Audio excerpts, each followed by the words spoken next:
Պարոն Հովհաննիսյան, բարև ձեզ, շնորհակալ ենք, որ եկաք, ավանդույթի համաձայն ամեն շաբաթվա վերջ ձեր խոսքն եք փոխանցում լսարանին, մի քանի թեմաներ եք առանձնացրել, բայց ասացիք, որ ուզում եք այսօրվա եթերը սկսել Նիկոլ Փաշինյանի երեկվա հայտարարություններից, կառավարության նիստից հետո ճեպազրույցի ժամանակ։ Դա հայտարարություն անվանելը ճիշտ չէ, դա ցինիզմ է։ Նիկոլի քաղաքական եւ մարդկային ցինիզմի արտահայտությունն է, երբ երկրի վարչապետի աթոռը խլած կեղծ ընտրություններով, ձայների կեղծելով խլած եւ 8 տարի Հայաստանի Հանրապետությունը անդադ կործանումներ բերած մարդը խոսում է պատերազմի սպառնալիքով։ Այն աստիճան է հայ ժողովրդի վիճակը ողբերգական եւ հայ ժողովուրդ դու այնքան արդեն Նիկոլի կողմից արհամարված ես, որ երկրի վարչապետը, որը անվտանգության առաջին երաշխավորն է, պաշտպանունակության առաջին երաշխավորն է եւ ինքն է պատասխանատու երկրի պաշտպանունակության համար, ժողովրդին սպառնում է, որ եթե մեզ չընտրեցիք, սեպտեմբերին պատերազմ է լինելու։ Ես ասեմ, որ դա Ալիև, Նիկոլ Փաշինյան, Էրդողան օպերացիան է հայ ժողովրդի դեմ։ Գիտեն, որ Նիկոլի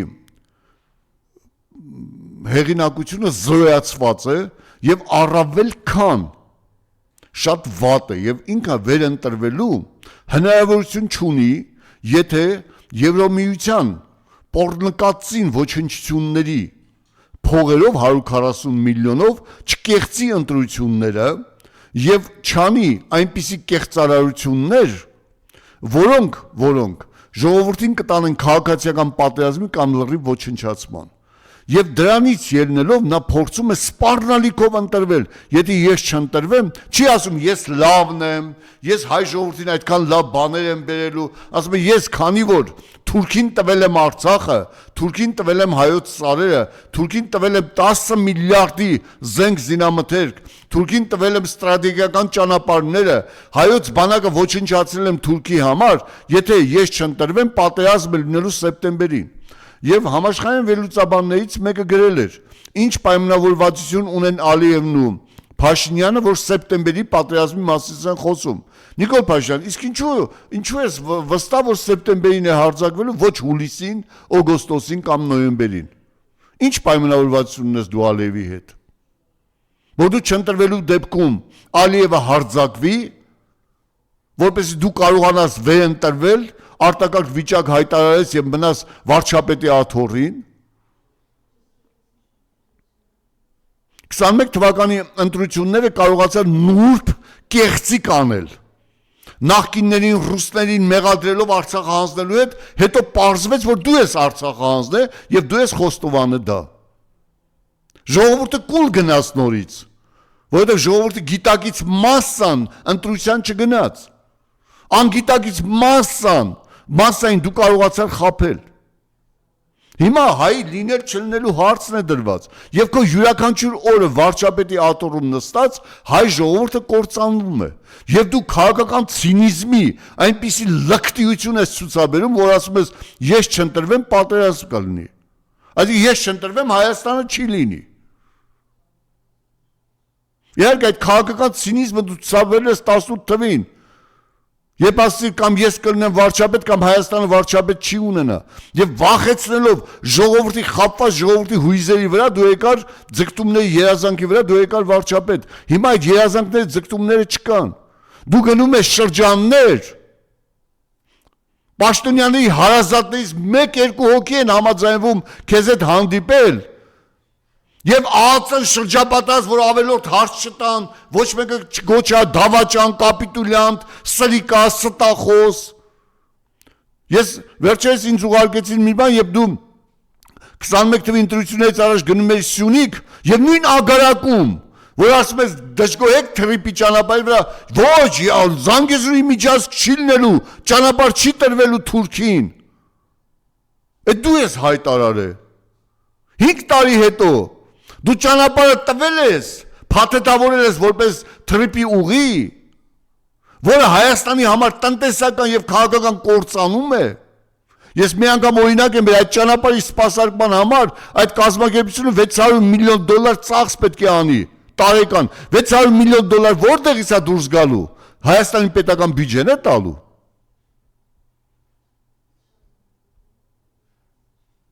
Հասկանում եք։ Ինչ հետաքրքիր բան կա այդտեղ։ Եվ դու մարդկանց նորից ստում ես, Նիկոլ։ Դա չէ որ դու խոստացել ես որ ճանապարհ չի տրվելու։ Ան վերընտրվելուց հետո կասես դե Սյունիքը տանք էլի որպեսի բան լինի, խաղաղություն լինի, ինքնիշխանություն լինի եւ այլն եւ այլն։ Դու ինքնիշխանություն չունես։ Դու այնքան ինքնիշխան չես, այնքան պետականությունը կործանել ես, որ քո Հայաստանի Հանրապետության ընտրությունները սպառնում են Հայաստանի Հանրապետության ապագա գոյությանը։ Այնքան թուլացել ես Հայաստանի Հանրապետության դիմադրողականությունը։ Դու քո բերանով ես խոստովանում։ Ժողովուրդ, դուք չեք պատկերացնում, թե ինչ է նշանակում, երբ երկրի ղեկավարը ասում է Հայաստանի Հանրապետության ընտրությունից է կախված մեր գոյությունը եւ մեր խաղաղությունը։ Դա Հայաստանի Հանրապետության զրոյական վիճակն է։ Այսինքն Հայաստանի Հանրապետությունը կախված է օտար ուժերի ցանկությունից։ Մենք այլևս կախված ենք թե թուրքը ինչ է ուզում, իսկ թուրքը արևմտյան Ադրբեջան է ուզում։ Թուրքը ուզում է 300,000 թուրք բերի բնակեցնի այստեղ եւ յուրաքանչյուր թուրքը պետք է պաշտպանված լինի թուրքական ուժերով։ Այսինքն թուրքը զենք, զինամթերք եւ զինվոր է բերելու Հայաստանի Հանրապետություն, Հայաստանի Հանրապետության կառավարության որոշմամբ։ Դուք այլևս Նիկոլ Փաշինյանի ասածով դուք այլևս անկախ չեք, որովհետև անկախության հռչակագրից դուք հրաժարվում եք։ Նիկոլ Փաշինյանը հրաժարվում է անկախության հռչակագրից։ Եթե անկախության հռչակագրից հրաժարվում ես, դու արդեն պետություն չես։ Անկախության հռչակագիր չունի որևէ ռուսական ֆեդերատիվ կազմակերպություն։ Չէ՞ չնան անկախության հռչակագիր չունի։ Ունի սահմանադրություն, ունի ամեն ինչ օրենքներ, բայց անկախության հռչակագիր չունի, որովհետև նա ֆեդերատիվ կազմում է։ Գերմանիայի որևէ հող, գերմանական որևէ հող, ֆեդերատիվ հանրապետություն է Գերմանիան, չէ, որևէ հող անկախության հռչակագիր չունի։ Ունի Գերմանիայի պետությունը։ Դուք հասկանում եք ինչ է անում Նիկոլ Փաշինյանը։ Ամերիկայի Միացյալ Նահանգներում ոչ մի նահանգ անկախության հռչակագիր չունի։ Որովհետև նրանք Միացյալ Նահանգների միություն է, չէ, բայց իրենք անկախության հռչակագիր չունեն։ Պետությունն ունի անկախության հռչակագիր։ Այսինքն Հայաստանի Հանրապետությունը իջեցնում են թուրքական վիլայեթի մակարդակի։ Իջեցնում են ռուսական ֆեդերատիվ որևէ կազմակերպության մակարդակի։ Որովհետև այդպես է ցանկացել թուրքը։ Իսկ Նիկոլը թուրքի ծառա է, թուրքի ստրուկ է։ Հենց այնպես է, որ Քաղ պայմանագիր կուսակցության լոգոն թուրքական տեղական արտադրության լոգոն է։ Արտադրված է Թուրքիա լոգոն է։ Դա սիմվոլներ են, որոնք քաղաքական մեծ կշիռ են ստանում իրադարձությունների գնահատման ժամանակ։ Այսինքն մենք հասկանում ենք, որ այդ լոգոն հենց այնպես չի դրված եղել այդպես։ Ինչու Նիկոլ Փաշինյանը այլ Քաղ պայմանագիր կուսակցության լոգոյով չի պատտվում, որովհետև Հայաստանում լրատվամիջոցների եւ հայրենասեր քաղաքացիների ջանքերով տարածվել է, որ այդ թուրքական ապրանքի լոգո է։ Եվ իրենք ամաչում են։ Հիմա մասոնական առաջին անգամ Թուրքիայի Միլի Մեջլիսում օգտագործված սրտիկի ձևն են ուղարկում։ Մեզ էլի Թուրքիայում է ստեղծված դա։ Մասոնական, թուրքական մասոնական օթյակում է ստեղծված դա։ Եվ ասում է պատերազմ կլինի սեպտեմբերին եւ լրագրողներին վախեցնում է ոչ մի իշխանության ժամանակ, ոչ մի իշխանավոր լրագրողին չի ասել դու անգրագետ ես։ Դու կաշառք ես ստանում լրատվության համար։ Դա արվել է միայն Նիկոլ Փաշինյանի իշխանության օրոք։ Ոչ մի իշխանության ժամանակ քրեական գործ խմբագրի նկատմամբ չեն հարուցել, բայց Նիկոլ Փաշինյանը ամենահեղինակավոր հրապարակ թերթի խմբագրի վրա քրեական գործ է հարուցել։ Ոչ մի իշխանության օրոք 120 լրագրող եւ 800 խոսքի համար դատական հետապնդման չեն ենթարկվել ինչքան Նիկոլ Փաշինյանի օրոք։ Հասկանում եք։ Եվ ոչ մի անգամ, ոչ մի իշխանության օրոք լրատվությունը այնքան վախեցած չի եղել, հետապնդված չի եղել, ինչքան Նիկոլ Փաշինյանի օրոք։ Ոչ մի իշխանության օրոք քննիչներն ու դատախազները այնքան անմարդկային, ապազգային ոչնչություններ չեն եղել ինչքան Նիկոլ Փաշինյանի օրոք, որոնք ցանկացած խոսքի համար քրեական գործ են հարուցում մարդկանց վրա։ Նիկոլ Փաշինյանի եւ իր թիմակիցների պահանջներով։ Հասկանում եք։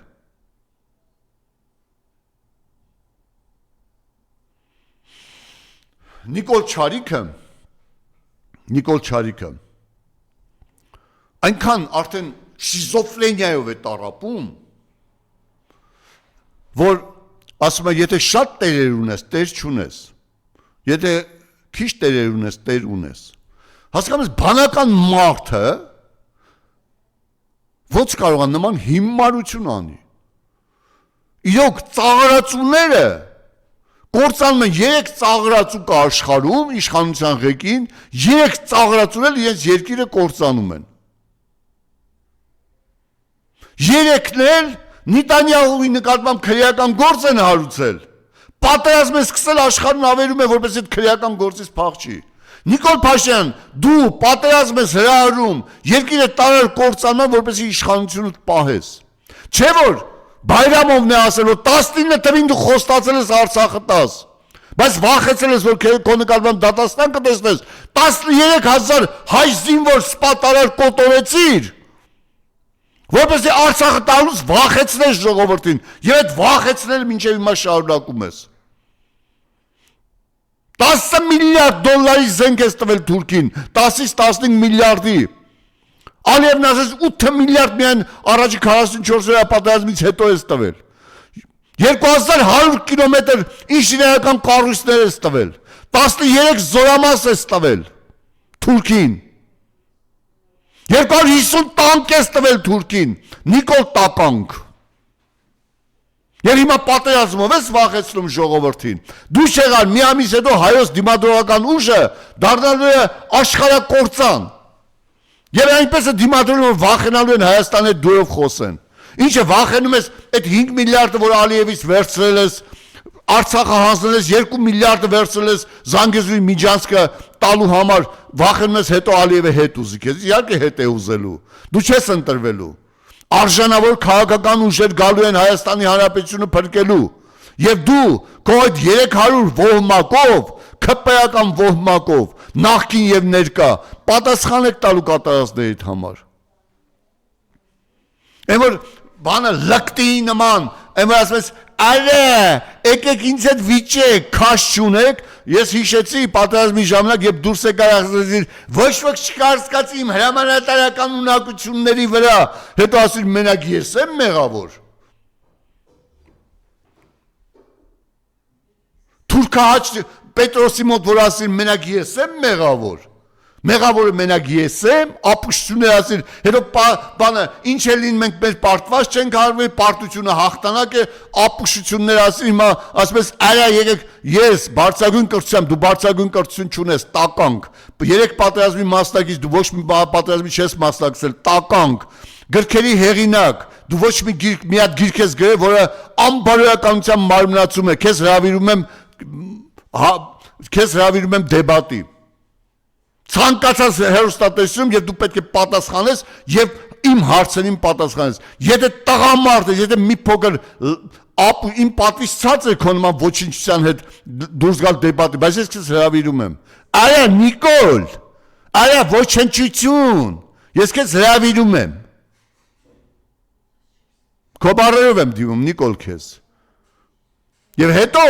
ընտրությունից հետո ես ուրիշ բառերով եմ դիմելու քեզ եւ քո թիմակիցներին։ Յուրաքանչյուրիդ արած բառի համար, յուրաքանչյուր տականք 16000 ֆեյք ես բացել։ Ազգային անվտանգության ծառայության ինֆորմացիան եմ ասում քեզ։ 16000 ֆեյք ես բացել, որովհետեւ քեզ միայն լայք դնեն, բայց ամբողջ ժողովուրդը թքում է քո վրա։ Հարկային ուղարկում ես աղամնոձորին խեղճ պարավ կնոջ մոտ, որ ասի բանը մեղք ես, որ գրած տեքստը գիշերը սովորի, որ չփակեն իր օբյեկտը, որ ցույց տա, որ ժողովուրդը քեզ ընտրում է։ Հիմա այդ խես կնոջ մոտ ոչ մեկը առևտուր չի անում։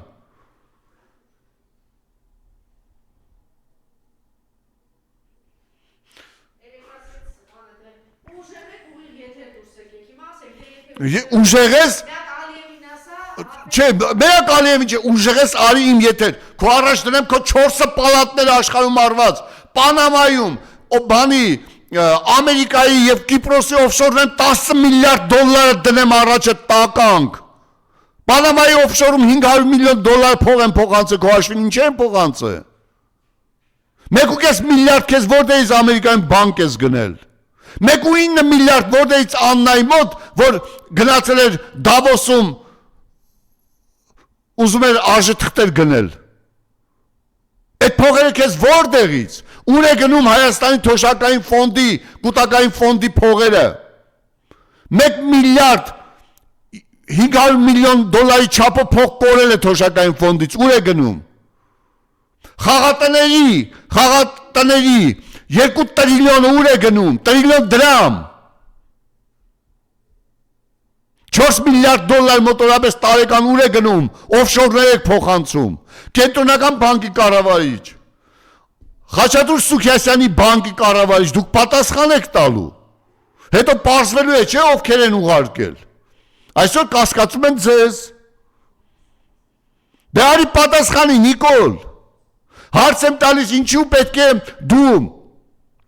Նիցի մոտ պալատ առնես 8 միլիոն դոլարանոց,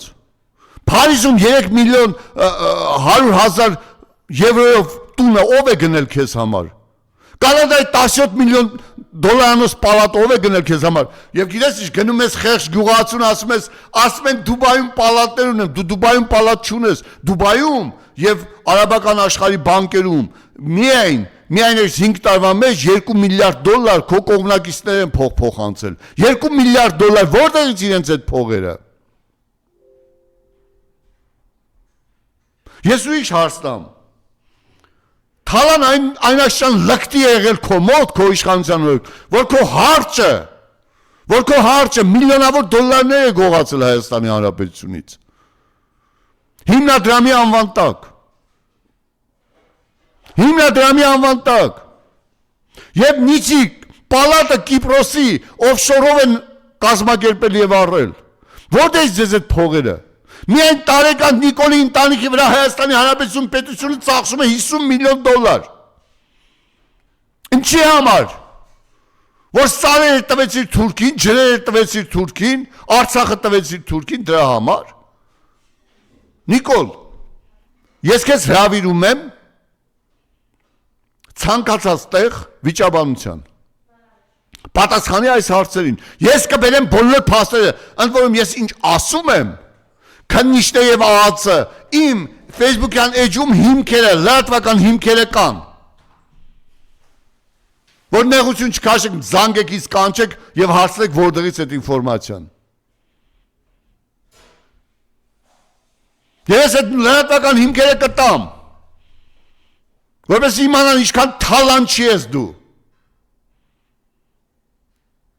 Ինչու է հայոց բանակ 85,000-ից իջել 36,000։ Պաշտպանության նախարարության ենթակա զորքերը ինչու մենք 350 տանկից ունենք 109 տանկ, ուր են մնացածը։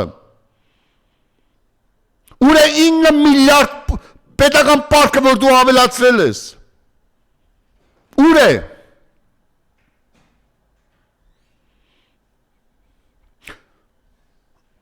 Եվ Աննայի մայրը, Կիմա Մկրտչյանը, որը մինչև քո իշխանության գալը ոչինչ չի ունեցել, Նիկան և դարեսկիզբ մեդիաների 80%-ը, 70-80%-ը իրենն է։ Դա մոտավորապես 5-ից 6 միլիոն դոլար է, որտեղից այդ փողը։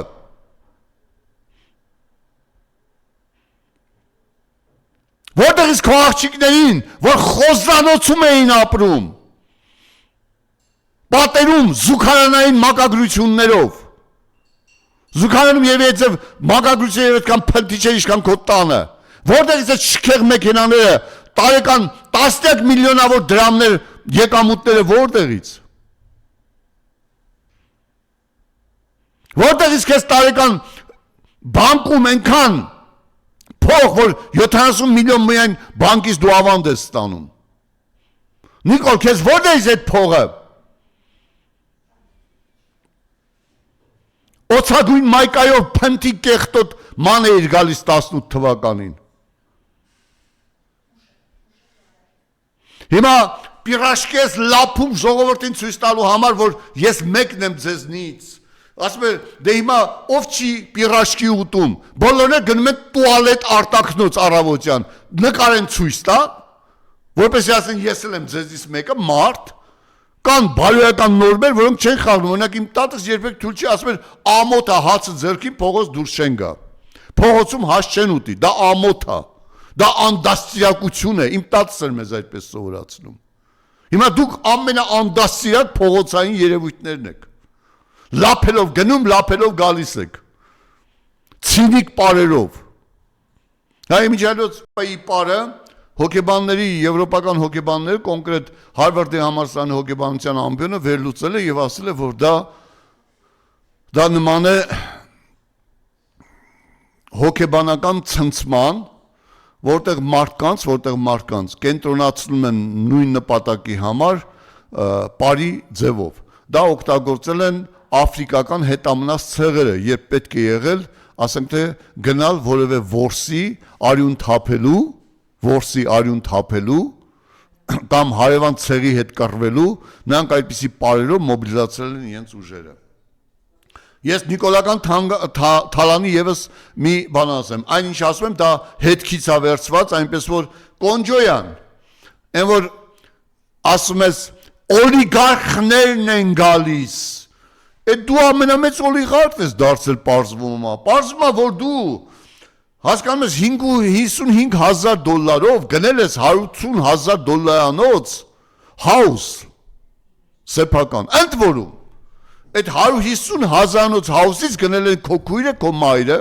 եւ քո եղբայրը։ Այսինքն եթե 150,000 բաժանում ենք 4 մասի, դա որ Նիկոլ Դավաճյանը որպեսզի ժողովրդի ուշադրությունը 13,000 զոհերից հեռացնի, ինքը գիտեր, որ 10,000 է եղել եւ 10 միլիոն, ես 13,000, դա 10,000 զոհ ունեցել են 44-րդ պատերազմի ժամանակ, 1,700 արցախցի եղել, պլյուս նաեւ նրանից հետո 3 պատերազմական գործողությունների համար ընդհանուր մենք ունեցել ենք 13,000 զոհ։ 10,000 զոհի համար ուզում էր 10 միլիոն ծառ տնկել։ Եվ այդ 10 միլիոն ծառ տնկելու համար պետական բյուջեից հատկացրեցին $100 միլիոն, դրամաշնորհներով ստացան 100 միլիոն դրամ, դրամաշնորհներով ստացան 300 միլիոն, 400 միլիոն դրամ փող հատկացրեցին 10 միլիոն ծառ տնկելու համար։ Եվ ասեմ ձեզ, իրականացվել է ծառատնկման միայն 13%-ը։ Այսինքն 1300 ծառ են տնկել։ Ներեցեք, 13,000 ծառ են տնկել։ Ընդամենը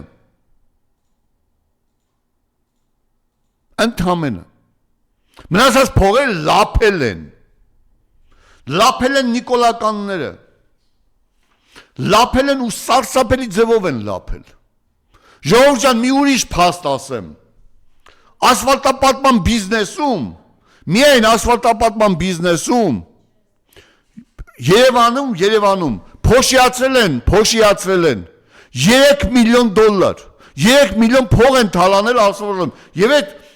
եւ կարդում ես այդ ասֆալտապատման կազմակերպությունները ինչ փողեր են փոխանցել, մնում ես աշվատ, օրինակ Եվրոասֆալտը, այդ Եվրոասֆալտը չէ, որ կարծեմ կապում էին Ալեն Սիմոնյանի եղբոր հետ, որ ինքը գործադիր տնօրեն ինքն է, հետո հայտարարեցին, որ բան Եվրոասֆալտը միայն 300-ից 500 միլիոն դրամ փող է ստացել, կատարել է ընդամենը 10% ասֆալտապատում, մնացած փողերը չկա, ինքն էլ չկա։ Երբ հաշվում ենք, 2 տարում 5 միլիարդ 500 միլիոն դրամի փող են հատկացրել ասֆալտապատման համար, եւ ասֆալտը քանդվում է։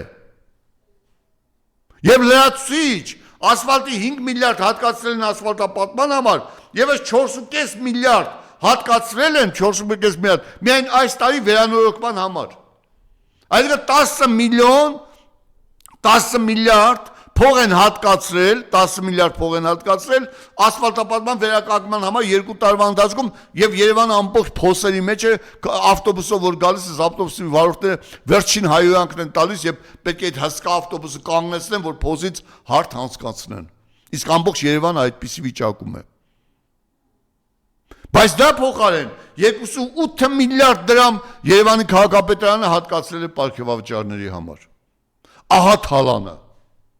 Եվ ես կարդում ես Լև Շենը, Բաղրամյան Շենը, Կապավոր Շենը, բանը, Արշին գրուպը, Մեգա Շենը, բոլորը քպեականների կազմակերպություններ են կամ քպեականների ազգականների կազմակերպություններ են։ Ահա թալանը ժողովուրդ։ Ահա թալանը ժողովուրդ։ Անիֆի հարցը հələ չփակված, պարզվում է, որ անիֆին էլի փողեր են փոխանցվում։ Քրեական գործ պետք է հարուցվի 80 միլիոն դոլար փող են լափել անիֆով նիկոլական կոռուպցիոներները դեռ էլի փող են փոխանցում անիֆով փող են լվանում անիֆով փող են լվանում Ես ուզում եմ անդրադառնալ նաև այդ որ ասում են պետ պատվերով եւ այլը դու գիտեք որ դա Եթե նախկինում առողջապահության նախկինում պետ պատվեր էր, հիմա դա վերանվանել են առողջապահության ապահովագրություն, պետ պատվերով տարեկան առողջապահության նախարարությանը 65 միլիարդ էր հատկացվում եւ պետ պատվերով մարդկանց օգնում էին, չէ՞։ Հիմա առողջապահության ապահովագրությամբ էլի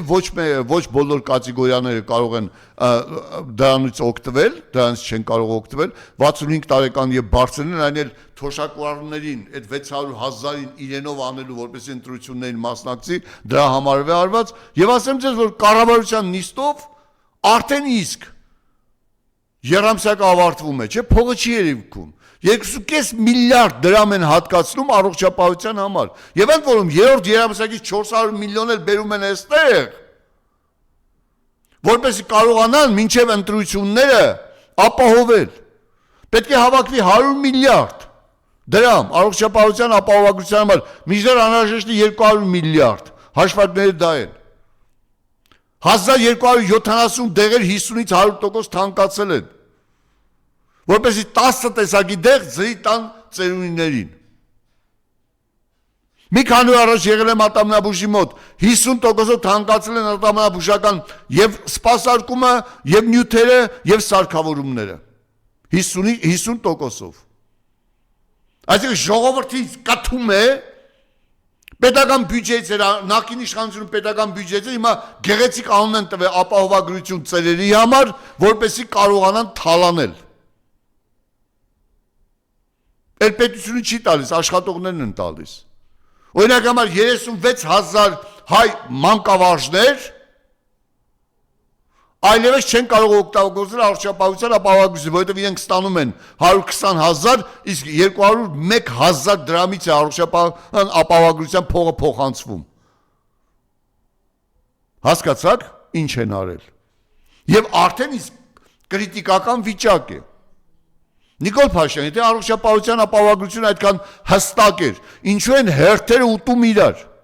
Ինչու ընդամենը 7 միլիարդ փող եք ծախսել։ Եվ փողը չի երիկում, դուք պետական պահուստից դու ինչ իրավունք ունես 2.5 միլիարդ փող ես հատկացնում դրան, և դու արդեն ապահովագրության սիստեմ ես մտցրել, պետ պատվերի սիստեմը հանել ես, սա նույնպես մեծ կոռուպցիոն ռիսկեր է անում, և ասեմ ձեզ դա այդ միասին ոչ մի բուժ քրոջ, բուժ եղբոր, ոչ մի բժշկի աշխատավարձ չի բարձրացել, ոչ մեկին, Ոչ մեկին։